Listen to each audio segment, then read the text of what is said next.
Now, James Hopkins, you're watching the Weather Authority. We saw a little bit of snow earlier this morning. We had nothing but clouds all day today, and now it's coming down again. It started about 30 minutes ago. It's going to interact with an upper level disturbance over Texas and that south moving cold front that I showed you earlier that's working its way down. Looks like some clearing behind, but don't let that fool you. There's even more back behind that. That's really not that shocking. Everyone's come out to a hot car, grab the steering wheel, and it'd be hot enough to burn your hand. I'm going to tell you how long this is going to last coming up in our full forecast in just a few minutes. Back to you at the desk, Natalie. I'm coming inside. All right, James. As you can see, it starts to split off. This is what we're looking at coming in for tonight. Second wave working in behind it. For a state that boasts over 300 days of sunshine a year, we've got some catching up to do. When the sun comes up, heats things back up, there it is, popping right back up again, pushing its way in from the Gulf of California, working its way in. Tomorrow's going to be another good day too, but then things could really start to change because, you know, fall is coming. It's the last weekend of summer all through the Grand Valley.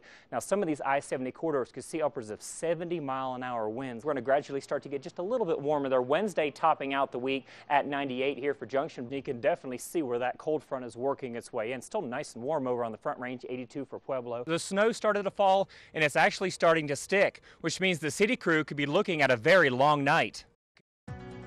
Last week we were breaking record lows, and now we're on the other side of the spectrum today. Yes, record today, maybe even one tomorrow, so it could be 3 records in 1 week, which is lucky to be going to LA because it's going to be quite a bit cooler there than it is here. Take a look at some of the highs that we had today. Not hot all over the state, but mainly just for the west. Pueblo saw 87, Colorado Springs with 80, and Denver had 86. Up for the high country, they were a little bit warm, 82 for Aspen, 84 for Gunnison, but when we start to hit the west, that's when the heat gets turned on. 90 for Craig, 95 for Rifle.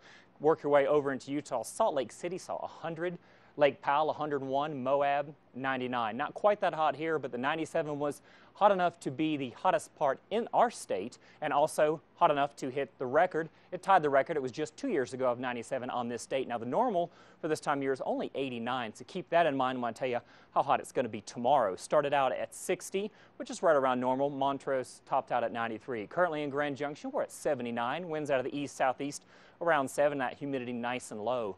Montrose at 70, winds out of the south-southeast around 8, a little bit higher humidity, but still not much to speak of. Over the course of the next 24 hours, you'll see that high pressure pretty much stabilize in the area. It's going to move a little bit to the east of us over the high country, but for the most part, look for it to depress any chance of showers and thunderstorms overnight into the high country. And highs all around the plain states. Now for the east, we're talking about a cold front that's working its way slowly over right towards Hurricane Bill there. But it's going to slowly stall out as it hits the high country. Showers and thunderstorms pretty much all up from North Carolina all the way up to Maine. Now, the hurricane is expected to continue its curve to the right, but could see some high surf from North Carolina all the way up to Maine, especially during high tide. Showers and thunderstorms pretty much for the entire area. Down to the south there, humid as always, 92 for Miami, but with that heat index could see 101. For the Midwest, looking at 70 all the way up to around mid-80s, so pretty mild for their part.